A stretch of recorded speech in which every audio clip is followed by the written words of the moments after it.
Alright, what's up YouTube? We gonna get into these pairs on this beautiful Sunday. Um we had a great trade on Bitcoin. This is called on the 3rd of March. So shout out to the Telegram chat. Congratulations to anybody that got inside of this one. The timing a little bit off with the box, but you can see as you can see the entry here. Actually, we can show that.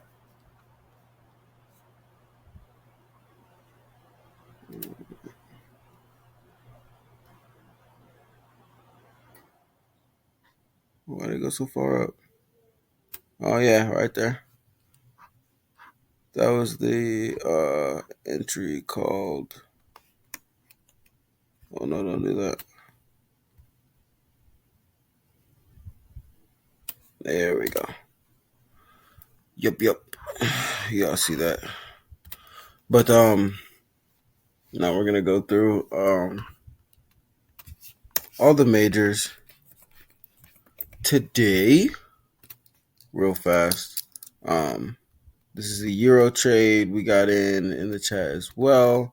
Let's see what we have for this overall move. Oh yeah, I actually put this box here earlier because let's see. What I'm looking for is something like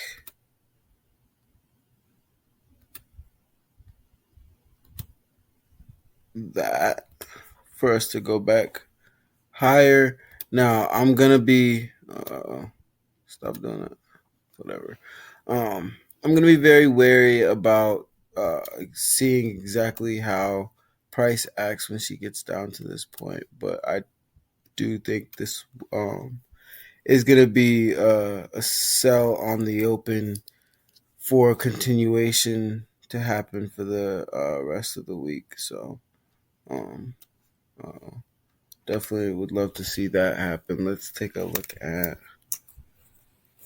GBP USD. I think I marked it up earlier. Yeah, I did mark it up a little bit earlier. Um, I'll do a little bit of top downs so y'all can get a good gauge at exactly what I'm looking at and why. Let's actually go to the daily time frame. It's really good to start with the daily time frame and stuff like this. But way back here, you see all this selling. See her start buying up this good little uptrend. A really hard immediate dip down, which kind of tells me that's correctional for this to continue this uptrend here. So that's why we started market boxes areas of interest for price down here, just based on specific market conditions. Like these boxes are more references for like events that happened or whatever was said or going on around the time of this price action, rather than it really being solely a marking for the candlesticks on the chart, if that makes sense. um this right here, I'm keeping this. I'm not gonna take this away. I feel like that's gonna become important at some point. Just not right now. um, right now, just based on some of the dollar movement that we're gonna look at in a second. Um, this is kind of what I see happening. Let's get a little bit deeper into it so I can explain a little more. It's a really big gap in price here. Um, Sellers got a very slight chance to trade, but not very much of a chance to trade. So price is gonna have to come back down and give the sellers a chance to trade, and that'll be this downward movement, and then we'll get some tick tacky to go back to the upside. Kind of the same kind of movement as Euro doing, and then same thing for the Aussie dollar.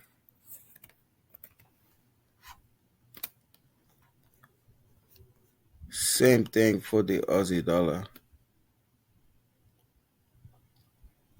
Oh yeah, I forgot in the last update that I did. I haven't opened up the Aussie dollar chart. I said, look, this is either gonna go about two ways.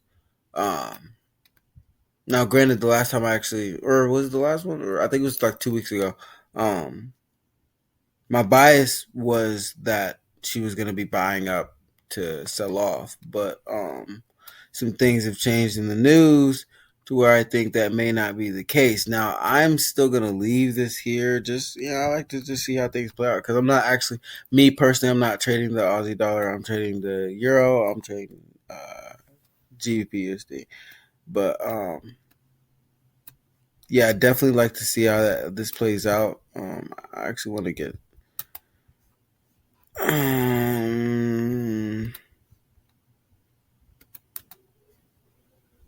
Let's hide it. I can just put the drawings back up after it all plays out. But it's definitely rising towards this. But depending on what we see here, we'll really know for sure what everything's gonna do because the Aussie dollar is kind of like the risk off leader. So we'll know how that's why I watch the Aussie dollar because it lets me know. It gives me some information on the things that I'm actually trading. So we'll see how she plays, but definitely expecting her to not slow down too much before getting here, just like the other pairs. Probably going to see some pullback into. Let's get a. No, no. There you go. Sorry, my mouse don't be too extrally calibrated on my laptop sometimes. Um, drop down into some of these levels here. It's like this box for sure, but actually, I don't even know if it's worth putting up there because I can see that kind of just getting melted through, and that's kind of seeking refuge here. Now, granted, um, if it truly leads, if it's gonna truly lead the euro and pound dollar through this uh, cycle right here, then it'll probably stop here. You know, um, probably stop in this area. And then we take a look at the DXY. This is why we're looking for buys for all that other stuff because of how weak this looks. I said this is gonna fall. I said in the last markup on the channel, I think we were somewhere around here. We had just we were somewhere in this area. Had just pushed up. I was like, all right, now we might get another push higher, but we're saying the dollar about to go back down to 100. But I'll be looking for this to what do you say, retest this area, what it would probably look like on this chart, and then continue trickling off. um, that's the most likely scenario, at least. If these folders, red folders here, if you don't know, these little icons down here represent news. If it's red, that means it's high impact news. That means it's the chart's probably going to react in some wonky looking way. So if if any of what I'm saying doesn't happen, it's likely because of me being wrong about how the chart is going to price in this information. So um, that's all really that is. Uh, this week's analysis is going to be kind of short.